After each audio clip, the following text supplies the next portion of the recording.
Welcome to the Pretty Powerful Podcast, where powerful women are interviewed every week to share real inspiring stories and incredible insight to help women or anyone break the barriers, be a part of innovation, shatter the glass ceiling, and dominate to the top of their sport, industry, or life's mission. Join us as we celebrate exceptional women and step into our power. And now, here's your host, Angela Gennari. Hello, and thank you for joining me for another episode of the Pretty Powerful Podcast. My name is Angela Gennari, and today I'm here with Annie Delre. How are you, Annie? Great. How are you?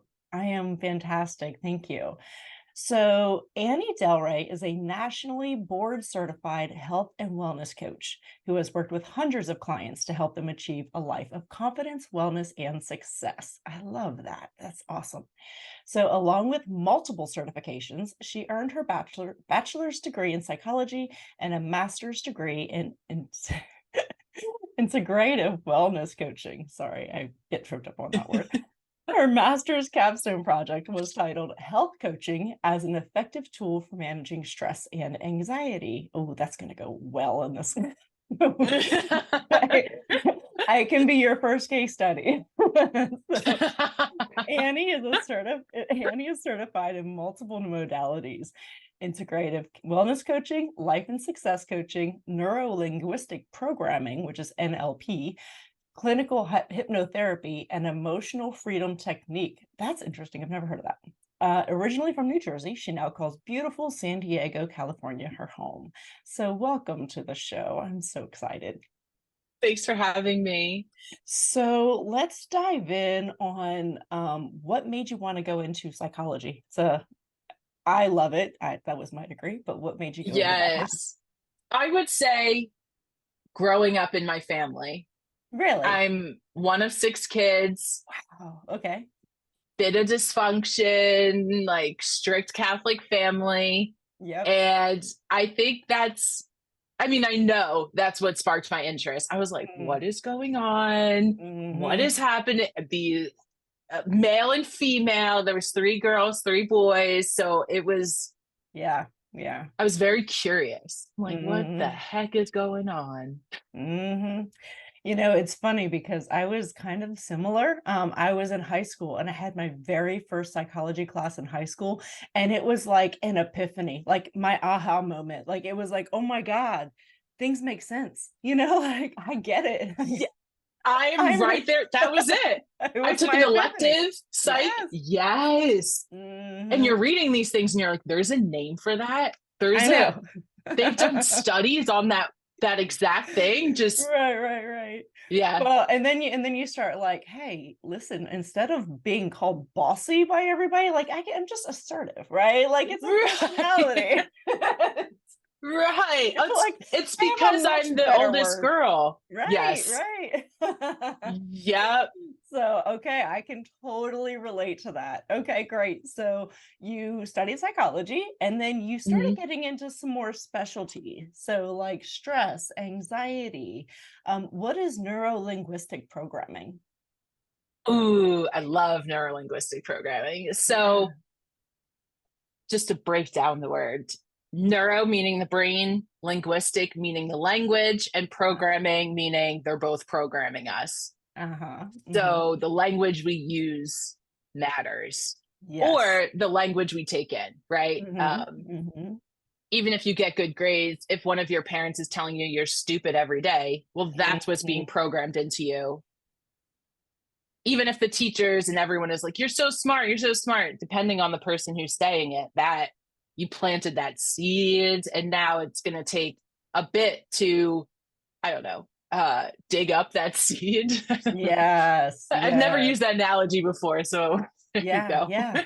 It's so crazy because there's more and more research coming out about this, and I think a lot of it was like that movie The Secret. Remember that from like years ago, right? So that movie The Secret was like that was I watched that movie and I was like, oh my gosh, I do this all the time. And so like now when I hear people say stuff like I'm so stupid, I'm like, don't ever say that. Don't ever let that come out of your mouth, right? Because you're not, and you Yes. might be having a moment of like, gosh, I should have figured that out. But what you say to yourself matters, right? And we get so down on ourselves, like Oh, I speak to myself in ways that I would never speak to somebody else, right? And that is neuro-linguistic programming, right? Like I'm programming myself to beat myself up if I'm not reaching certain goals or doing certain things, or if I don't give myself mm, any grace. yes, that's such a good word to use. Not Mm. giving yourself any grace, where family and friends probably would, for the Yep, most, if you have healthy people in your life, they would. yep, I exactly. remember one gal, I said something, this was a few years ago. I said something like, I'm an idiot. Yeah, It was something yeah, silly, right? Like yeah, something yeah. super silly, but I did say that after. And she turned to me and she's like, hey, don't talk about my friend that way. Aw, that's nice. And I was like, that's such a great way to say it. Like you wouldn't talk to Yes. your friend this way, and calling me out gently on don't talk to yourself that way. I love that. That's really smart. So, okay, so neurolinguistic programming is something that we have been kind of taught to,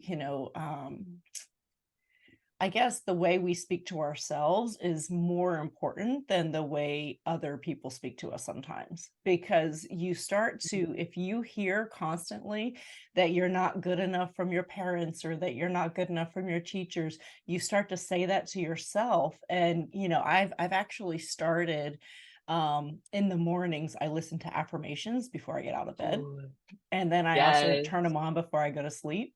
So, but I listen to these positive affirmations because I'm really bad at, like, I will say bad things about myself all day long. And like, I should have known better. I should have done better. I should have tried harder, and so I have to Mm, kind of like reprogram my head, and it's gotten much better. yes, that's a reprogramming. That is Yeah. the bet.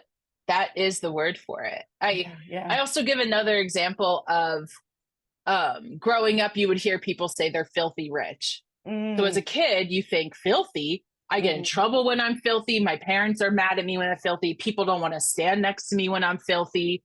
So your little brain took it in. Rich equals bad. Money yeah. equals bad. Hmm. Um, or money's the root of all evil. Evil? I don't want to be evil. I learned that you're Hmm. not supposed to be evil. So Hmm. the Hmm. even a big thing is how parents act in front of their children. What are Hmm. they saying? Yeah, yeah. Well, and they also talk about, like, I hear all this as well, what you put out into the universe, right? Like what you put out comes back. And so if you always say things like, I can't afford it, I've got to get out Yeah. of debt. Like if you're focused on the negative word, you're not going to get to the positive word, right? Like if you just say, Mm, if you're constantly focused on the debt that you have and the lack and the lack and the lack of money, lack of love, lack of resources, then that is what starts to project into your life. Isn't that right? yes. Yes. And they say when you're doing something such as setting mantras or affirmations, Mm-hmm. don't put it in the negative. So it's Right. not, I don't want to gain weight. It's, I am strong, I am healthy, I am fit, Mm-hmm. or not, I don't want to be in debt, but I am a saver. I have financial freedom. Yes. So Yeah. as you were saying, Mhm. putting it into a positive, and don't focus on what you don't want. It's like, don't think of the purple elephant. Right, Well, right, right. obviously I'm thinking of the purple elephant. Like, come Yes. on. Yes. Yes. Yes. So it's funny that we're actually talking about this on a new moon, which it won't be published on a new moon, but still, like, I think that that's funny because I literally wrote affirmations this morning for the new moon, but whatever. So, Nice. on the other Nice. side. But so tell me a little bit about emotional freedom technique. What is that? Ooh, okay, this is another one. And Mm-hmm. I want to say though, I did start in psych, very scientific, very statistic, very measurable results. So when Yeah. I first learned about these things, I was like, what? Woo woo. Yeah. is this? What are you talking about? But then as studying it more and you realize like, oh, just like the law of gravity, or they are able to make these comparisons and you're like, Yeah. oh, wait, I can. Yeah. And there are more studies coming out and people are more open-minded. So I just want to say this because when I learned about NLP or like EFT, the emotional freedom technique, I'm like, oh, yeah, no, totally. And it's funny because it's measurable now. Like they used to say, oh, this is just like, it's not a real thing, but it's measurable. You can actually measure the results of it. So it is interesting. Yeah. I mean, do it, I urge people to do it themselves. Like go 30 days where you are saying certain things to yourself and then see what changes in your life. Like, don't believe us. Like, don't believe me for a minute. I don't know what I'm talking about. Do it yourself. Do it yourself. Measure the changes, write the date, do these certain things every single day. And then in 30 days, if nothing has happened, then by all means, I'm wrong, but I dare you to do it. Mm-hmm. That's exactly it. That's exactly it. And if you think at the end of it that it's woo-woo still, if this didn't work for you, and that's fine. Like my engineers, they don't want to hear about EFT. Anyway, I'll tell you what EFT is. I'm like acting like it's this secret thing. So again, I'll just break down like emotional freedom. So freeing us from these negative emotions. And it's okay to be sad. It's okay at times to be angry. The point is to not stay stuck. So EFT even is helpful with like period cramps or headaches. So these emotions, but also these physical symptoms that arise, but also because of your emotions, right? That it's showing up in your body. Right. So it's based on modern psych, but also ancient acupressure. So you're tapping on the meridian points. And this is a big one that I go in and I'm like, if you think this is, I don't want to say BS because I don't know if I'm allowed to say that, but if you think this is, then okay, it is. That's your reality. And that's, I'm not here to convince anyone of anything, but I will teach you the tools that I learned that worked for me and has worked for hundreds of other people that I happen to work with. Right. But if it's not you, don't worry. There are so many other modalities out there. It's not that you're broken, or I even teach about the placebo effect. I'm like, if you think this works, this works. Right. If you keep telling yourself, this doesn't work for me, this will never work, then you're right. It will never work for you. Absolutely. Well, and the tapping thing is something that is actually used when people are going through recovery. So like I was actually talking to somebody who they teach the tapping technique for people who are, going through alcoholism, who are alcoholics or drug addicts, because when they start getting these like these cravings or they start thinking about it, they start tapping, and it actually shows that you can, you're putting yourself into a different state of mind. So it actually has helped. So I've been reading about that as well. So yeah, the tapping actually helps with addictions. It's so fascinating. Yeah, I haven't used it for that population, but that definitely opens the doors. That sounds great. So it is, especially cigarette smoking. Excuse me. No, yeah, absolutely. Because you're right. I mean, it's just any kind of addiction, you start having these cravings, you start thinking about it, and you start tapping on certain places on your face, right? So isn't it just around your eyebrows and so head, above the eyebrows, side of the eyes, cheeks, under the nose, under the cheek, or on the chin. And then I say your bra line, but only because men would know where the bra is just as much as the women know where the bra is. Right. Yeah. So but that was something I actually had done, some sort of like a meditation yoga class, and they ended it with tapping. So I thought that was interesting. And you'll like that idea of like you'll vibe high. My hands get tingly. It's a fabulous, and I like it because it's free. Aside from learning it from a practitioner, it's free. I have my clients do it, especially those suffering from panic attacks. I tell them, go to the bathroom at work, Step out to your car. Yep. Yep. No one will see you do this. This is beautiful. Interesting. Okay. So emotional freedom technique is mostly the tapping. Is that what that is? Is EFT. Yeah. Okay. More commonly known as EFT. Probably should have started with that, but you already picked it up. Yeah. Yeah. Well, no, because that was the one, I didn't know what it was called, but I knew the tapping thing was, I had done that before, and it's interesting. All right. Yeah.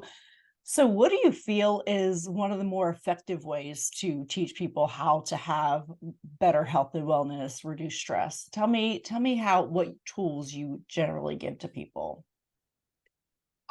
So one of the first things I do is introduce them to the wellness wheel.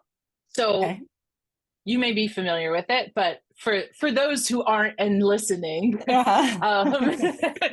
it is, think of a pizza pie with different slices, and wellness wheel, meaning different areas of your life. So one may be finance, one slice may be your environment, social life, career, and having them rate that 1 to 10. Okay. 10 being, I never worry about this. I am amazing. I am the absolute greatest. I'm the guru. And 1 being, I need a lot of help. Right. This brings me huge pain.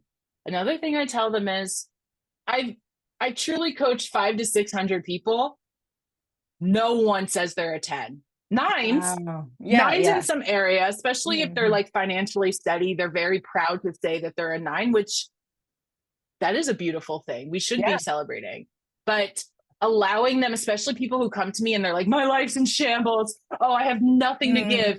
They take this assessment and they're like, okay, actually I have family who loves me. My family is, or I do have a fulfilling career. My finances are low, but I have a fulfilling career. So allowing them to take stock, and even that clarity really helps. And then I go on to tell them, hey, goal setting is super fun. Number 1, what we can do is change it to the word experiment. We don't have to call it goals. That might be too intimidating. Let's call this an experiment. Right. And the other is, a lot of people think if I set a goal, that means that I'm starting the struggle bus. This is going to be hard, especially if I've tried it before. So I say, let's have fun. Is it what you've struggled with the longest? Is it what affects you daily? Is it a goal that's most exciting? Is it the easiest goal that comes to mind so you can get a quick win? Right. We don't have to pick what's crippling you right now. Yeah. And that brings a lot of relief of like, oh, okay, I don't have to do the biggest thing in my life right now. Yeah. Okay. Yeah. So how do you feel about like if people have like a 3 and a 4 and, do you say, let's work on everything all together, or do you piecemeal it? Like, where do you see there's more success? I love that question. Definitely 1 at a time. Yeah. Definitely 1. I feel like that's why New Year's is hard, because I'm getting a new wardrobe. I'm going to lose 100 pounds. I am going to leave the job that I hate. I'm going to get better at communication skills. I'm going to learn Spanish, be a better public speaker. And you're like, whoa. You're spreading yourself too thin. Let's do 1, move on to the next. Like 1 at a time. Let's concentrate all your efforts on this one thing. Yeah. I think that's smart, because when you set people up for failure, then it's just too much all at one time. They get overwhelmed and they quit, right? Because it's all or nothing, right? And it's like, well, if I can't do it all, I can't do any of it. I'm just going to quit. This is just too much. I can't do everything. I can't be a different person, right? And so they get overwhelmed, and overwhelm is one of the reasons that people will walk away from their goals or their desires, is they're just overwhelmed. That's exactly it. And that's why, even let's say weight loss is the goal, I really encourage them. So, I'm sure you've heard this of, I'm going to lose weight. I'm going to go to the gym every day, 45 minutes, hard body. I might get a trainer who's going to be a ton of money. Yep. Pedal back. Let's start with even 10 minutes at the gym. So when you stay for 15, you feel awesome because you're already there. You already drove. You already have the clothes on. Or how about we start with 5 minutes around your block? How about this week, all you're doing is parking further away from the store? That's it. This week, all you're concentrating on is hydration. Yeah. That's it. Just hydration. Just these simple little tweaks that people are like, oh, it's so easy. Okay, but why aren't you doing it? And I mean that in a friendly, pushing way of like, so if it's so easy, prove it. Let's do an experiment, you and me. Yeah. Well, and I think if you want to, if you want long-term sustainability, it's got to fit into your life, right? And if my life has been one way for 40 years and then all of a sudden I'm going to make all these like overnight changes, that's not sustainable. It's going to last for 3 days and then I'm going to be like, I really want that ice cream, right? So exactly. And then you're like, well, I've already failed. Oh well, I'm done. So you have to set yourself up for success. Yeah. I love that you said I already failed, so I don't have to do it 2 nights. And also, what is your lifestyle? So you were just mentioning this, like if you're a single dad, your priorities are so different than a single guy. Yep. You're packing lunches the night before or the morning of. You don't have an extra hour in the morning to sit in silence. You don't. Kids aren't silent. If you're a newborn mom who's breastfeeding and has to get up multiple times a night, you might not be waking up an hour early to write your book. Right. Let's find another way to do that during nap time or again, like you're not the single 20-year-old. Let's not make single 20-year-old goals, or at least it could be the same goal, but let's talk the answer to other people or the solution to other people may not fit into your life. It's interesting, and I don't know why this is what came to mind, but I have so I've been a single mom and entrepreneur for 6 years now. So, I mean, I've been divorced for a long time, and I hate it when guys are like, so what kind of hobbies do you have? I have no fucking hobbies. I have 0 hobbies. Totally. My hobby is feeding my kids. That's I have a child. I'm a single parent. I have a business to run. Like, who has time for hobbies? Like, I'm sorry, you've made it to whatever age you are and you don't have any kids and you don't have any responsibilities and you work a 9-to-5 job. And so you play, softball every night. Great for you. I don't have any hobbies. Right. Don't make me feel like I'm a less than person. Like I'm this loser that I can't come up with 2 hobbies. Or what age are my kids right now? Because that's also going to affect my time. Yeah. Like 100%.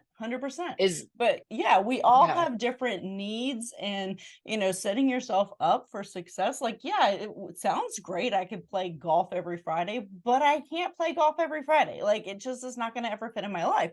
And so if I say I want to take on a hobby, for me, I've got to really put it piecemeal into my life, like very slowly and manageably, because I will tell you that, even something as simple as the gym, I got to knock it out first thing in the morning. Because if I don't do that all day long, I'm finding ways to procrastinate on going to the gym, right? There's always sorry, hold on. Okay. There we go. My speaker went out. So it's always finding ways to kind of incorporate into my life how to get to the gym every day. And so I know for me, I can't do the workout after work thing because my work day might run long. I might, get home and have to make dinner right away. I might have something else that comes up after work. And so for me, it's just not realistic to go after work. But to each their own. You got to set up your goals and your desires in a way that fits into your life and is sustainable. Totally. And actually, that's a good segue to, as you were mentioning the idea of like, where do I start with people? So it is the wellness wheel. Yeah. But then another 2 things that are very important is what are your values and what are you prioritizing? Okay. So you're prioritizing your health. Yeah. That's a big, and what do you value? So if you say you value your health, but you smoke a pack of cigarettes a day, you drink coffee all day. Not coffee. I don't even want to compare because I love coffee. So that's not fair for me to compare. But and you drink beer every night and you're have celiacs and you still eat things that are would hurt your stomach. It's like I'm not judging you because that's not what I'm here to do. We're all on our own journey. But also, would you say you value your health? Because you're acting completely different. Right. Then another one I use is loyalty. Well, if you value loyalty, but you have a boss who takes credit for what you do, you have a partner who cheats on you, you have friends who backstab you, you're not happy. This is why. Because you're not living your values and you deserve to live your values. Oh, absolutely. Yeah, 100%. I always say if you can't trust your own word, then how do you expect anyone else to, right? Like if you're not going to live up to your own values, you can't expect anyone else to say, "Oh no, I'm going to be loyal to her because she's, that's one of her values," even though she's not loyal to herself, right? And so, yeah, I 100% agree with you. Yes. Same with your kids watching you though. Like yeah, just different things. Like mommy says don't use the middle finger, but when she's driving, she uses the middle finger a lot. Yep, 100%. Yeah, I mean, you see it all the time. The hypocrisy, right? Like you can't expect one thing and then do another, and then expect everybody else to do what you want them to do. So try to live your values all the time. Easier said than done, right? I'm like, go live your values, people. Like, yeah, okay. It's hard, but if you can do it, 80-20 rule, 80-20. You can do it 80% of the time. There are 20% of the time you're gonna mess up. I mean, we're not perfect. We're not perfect. Yeah. But I think the clarity is a huge step for forward movement and self-development. Because we don't know what we don't know. So if we don't realize loyalty is something we want, but that we're doing these different things against it, it can be an aha moment. Oh, like, I'll leave my partner. Let's see if this makes a difference. I'm going to stop talking to my high school friend. Whoa, I just made a new amazing friend because I made room for them when I got rid of this toxic friend. Gosh, that's so true. Absolutely. And I think that goes in so many different things, right? So like a job, like it's hard to have room for that perfect job if you're so committed to doing a job that you dislike. Totally. And I wish more people kind of like understanding the catch-22. 22. Yes, it stinks you were laid off. A ton of people were laid off. This is this is a great time. Build more skills, work on your networking, go get a certification if you can. You don't have to start a degree, but find a company. You didn't think to ask the company during the original interviews, do we work weekends? Is that the company culture? But now you know to ask because you don't want to work weekends. Yeah, absolutely. So speaking of working weekends, so work-life balance, let's talk about that because that's something that I know I struggle with and a lot of people do. So how do you accomplish work-life balance?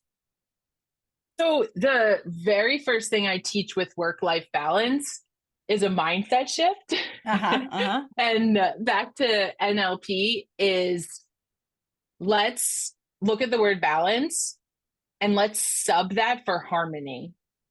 Because when we think balance, we think 50-50. Right. And do you really, really, really want 50% or more at work?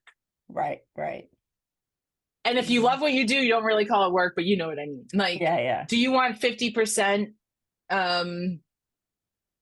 This isn't everyone, but like, do you want 50% in the office and 50% in your home? Or do you want to see your coworkers just as much as you see your kids? Yeah.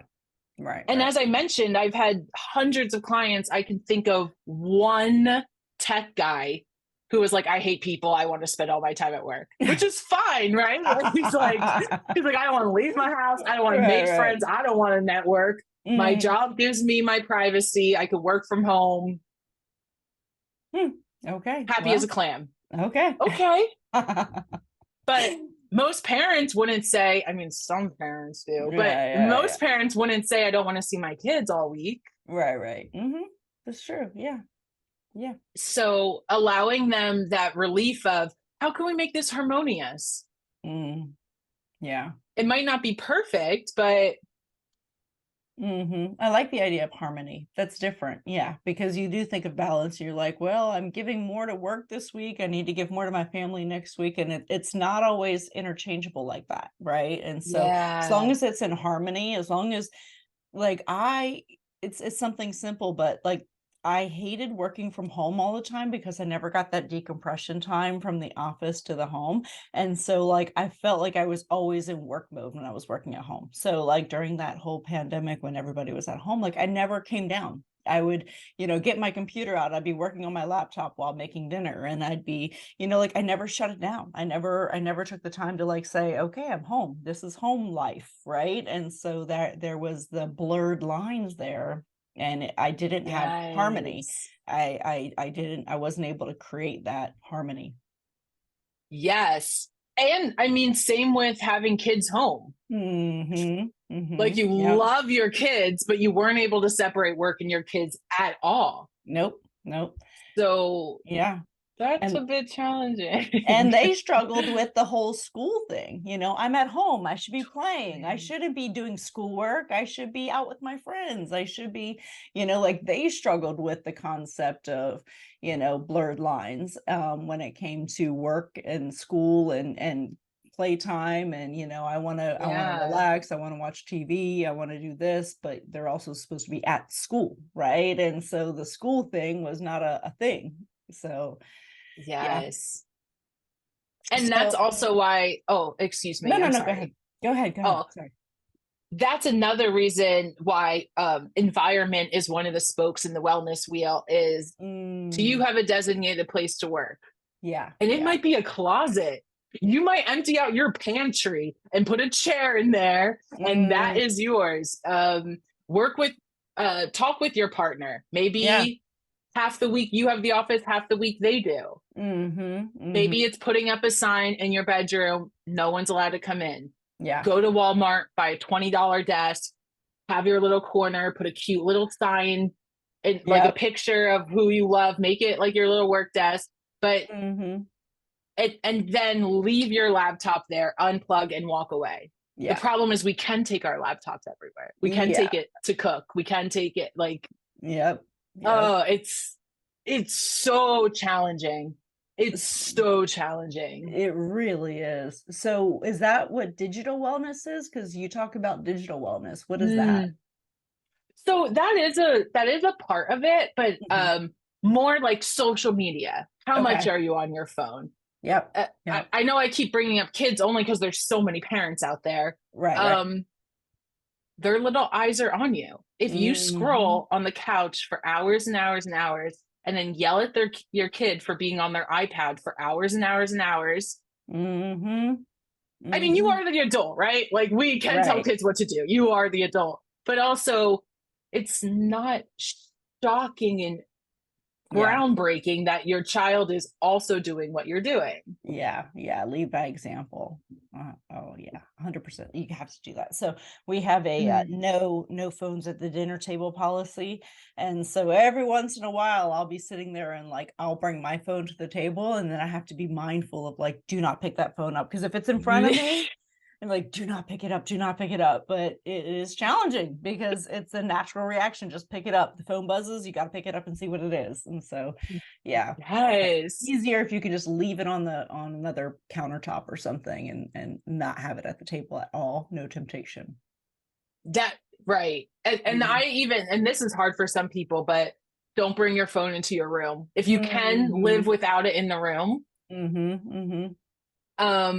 Try to do that. Be off your phone at least an hour before bedtime. Shut down your computer at least an hour. This is really hard, right? It's really hard. It's so, especially owning your own business where you feel like you have to be on and there's no one else on your, like you may not have a team. So there's no one fielding that emergency that may be, if you are signing on these clients and you feel an obligation to them and you say, I'm available 24/7, Yep. but Yep. I'm not.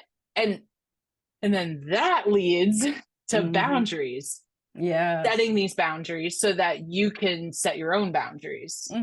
Yeah. Yeah. And you have to set boundaries with people too. Like I've noticed that in the past, I was really bad about giving my clients boundaries and my employees. So like I would have employees calling, you know, my employees expect me to work when they're working. And sometimes they're on an overnight shift and like, oh, hey, I forgot to tell you I was not going to be able to come to work tomorrow, or oh, hey, you know, can I get these extra 3 shifts? I'm like, it's 4:00 in the morning, right? And so like I'm not doing scheduling right now. I'm sorry that this is what's on your mind because you're working and I am not, because I've already worked my, you know, full office hours this week. So yeah, and then the same thing with clients, you know, I'll get clients who will text me at night, you know, when we've got things going on, or on the weekends, and there's no boundaries. So boundaries are important. It's important for balance and harmony, like you were saying earlier. Right. And that's why we always feel off balance. Yep. All the time. So what advice would you give to your 18-year-old self? Actually, I wrote a whole book on it. Oh God, that's awesome. I Well, love for my it. sisters, for high school. Okay, very cool. If there's just a billion things, so I'm just going to stick with digital wellness because my brain would just think of a billion things. Yeah. Don't even bother with social media. Don't even make a profile. Don't even open that. I was off social media for 4 years while launching my business. Wow. And it wasn't until this coach, a few coaches told me, but one that I really, really, really respected, that was like, you absolutely have to get on. This cannot be something that you waver with. So that's the only reason I've been on for the last year. If not, I would never do it. Wow. It's just not my thing. I'd rather podcast every day. I'd rather do public speaking and present or be a teacher every day. Yeah. So that, and then I guess the other advice is, let's say I was on social media, is to unfollow every single person that doesn't bring me joy. That's what I tell the 18-year-olds now, early 20s especially. Like, well, maybe this is a little older, but let's say you're in your 30s or 40s. That girl who got pregnant before you, that was your old coworker that you couldn't stand. Why are you breaking your heart every day looking at her? The person with a more attractive partner, or the girl who lost weight faster than you, or a guy's looking at her ex and realizes that he makes more money and is more attractive than you. Like, someone bought a bigger house. And one time I was asked, like, well, how do you know if they bring you joy? Do you smile at their profile or not? Yeah. That's it. No, that's great advice. Yeah, that's great advice, because there's so many people who are miserable, right? There are some miserable people on social media, and they're constantly complaining, and they're constantly, you know, just attention seeking, and it's sad. It is cringe. So sad. Yes. I know. And it's like you read them, and it's almost like it's like the same reason you watch Jerry Springer, because you're like, oh my gosh, this person's life is a train wreck, and I feel better about my own life because their life is a train wreck and mine isn't so bad in comparison. But at the same time, you know, you're focusing on these really awful things and these people who are just miserable. And so I've done a lot of that. I've gone through and unfollowed quite a lot of people in the past, and it's funny because every once in a while I'll be like, oh, did you know so and so is blah blah blah blah. No, I've unfollowed them years ago. I have no idea what's going on in their life, and it's probably for the best, right? Like if I needed to know, I'd know. So we're heavily invested in people we really don't know, and that's sad. Why do you care who the girl from high school who got the cheerleading captain over you? Yeah. What? I forget that I forget the name of people from my high school. I don't I remember know. their names, let alone last Yeah. names. Like, I Mm-mm. can't keep up with you. I'm doing me. I'm I so know. busy doing me. Yeah. Yeah, yeah, and it's important. So, okay, so let me ask you this question. This is something I ask every single time we're on a podcast. So, Okay. as women, we give away our power all the time, whether it's giving someone else credit or giving someone else, they didn't do the job and we did, and we let them take credit, or we let them criticize us, or we let them put us down, and we don't do anything to stand up for ourselves. Is there a time that you gave your credit or gave your power away as a woman, and another time that maybe you stepped back into your power? I don't know if this is the I don't know if this is the best example, but I was thinking about it the other day. Is Mm. I was getting bullied by these two girls at work. Ah, okay. They weren't being nice. Like, they Yeah, weren't yeah. being nice, and not only that, but one was emailing me mean. Wow. Now I'm laughing at it, right? She was Yeah, yeah. emailing me mean while we're in cubicles right next to each other. Like, Oh my literally, we're in the gosh. same office, right? And she must have sent it, or she did send it to another girl. And the other girl accidentally answered both of us instead of just answering the one. Wow. Okay, so Wow. it was just mean, right? Like, I didn't need to Yeah. see this. I was the new girl, so it wasn't like they were already friends. Anyway, my male supervisor told me that I was starting drama by doing it. And I tried to explain to him, you don't understand Mean Girls because you've never been a girl bullied by girls. Yeah, yeah. And It's different. it's different. And it's Mm-hmm. because guys, I don't mean this. This is kind of a blanket statement, but would just be like, you're a jerk and whatever. Or like, Yeah, yeah. Mm-hmm. um, and I didn't stand up for myself. I didn't like, he really demonized me on that. And I really Mm-hmm. should have dug my feet in to be like, no, you're saying something about my reputation, Mm-hmm. Mm-hmm. and I can't articulate to you well enough. And I was too young to articulate that. Like, I'm trying to be professional. This is very upsetting getting bullied at work. Yeah, it Like, really is. Yeah. Well, and it's unnecessary. Like, I don't understand the whole mean girl thing. Like, to me, it's just, you've got to have something better to do with your time, right? I mean, something, but no, it's insecurity, and it's pathetic. But yes, I yeah. agree. Hmm. So I So feel like just explaining yeah, yeah, and articulating myself and advocating for myself to be like, please don't tarnish my name. Like, yeah. I wish I said something like that. Yeah, yeah. It's always after the fact, right? After the fact, we're like, dang it, why didn't Right.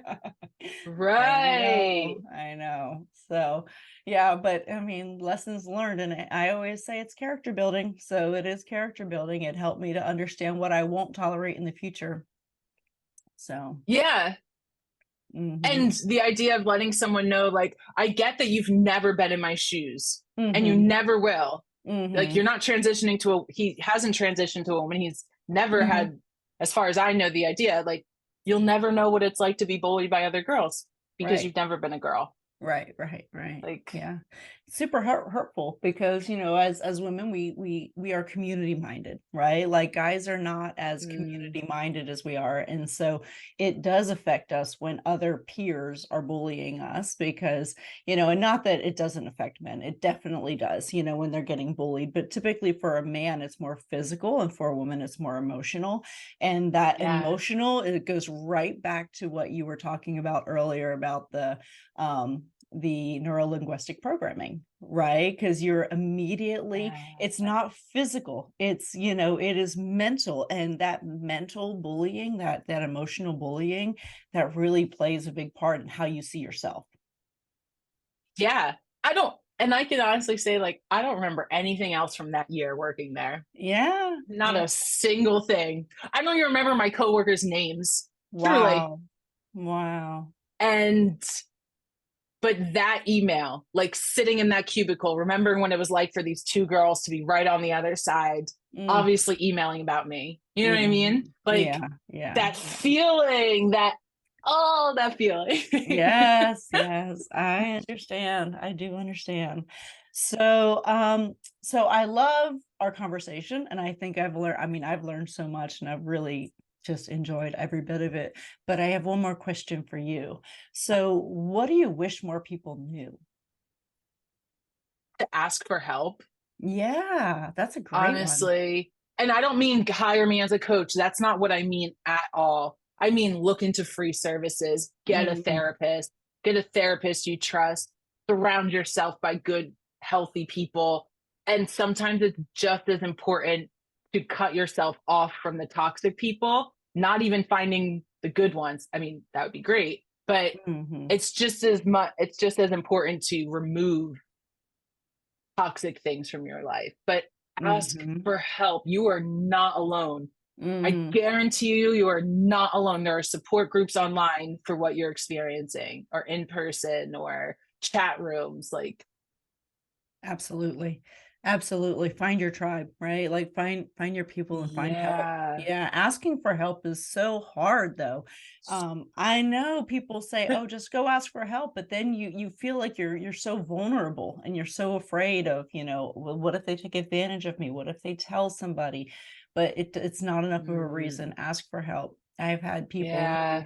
struggle with depression and just struggled with other things, and just asking for help can make all the difference. So you're so right. Yeah. And Hmm. I really encourage the men who are listening to do that.